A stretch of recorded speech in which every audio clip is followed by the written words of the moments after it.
Hello guys, in today's video I'm gonna show you how to fix Genshin Impact loading screen easy and quick. If you want to fix it, all you need to do first just go to settings and then go to privacy. Now once you're here, type background apps, click on it. Now just you'll find it like that. Just close applications that you don't need, or you can just close it from this one here, and that's it. As you see, now just go back, click here, close applications that you don't need, right click on it and cancel, and cancel or exit.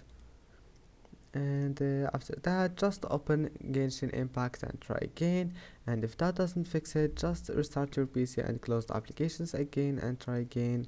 And I hope that's gonna help you, and see you in the next video.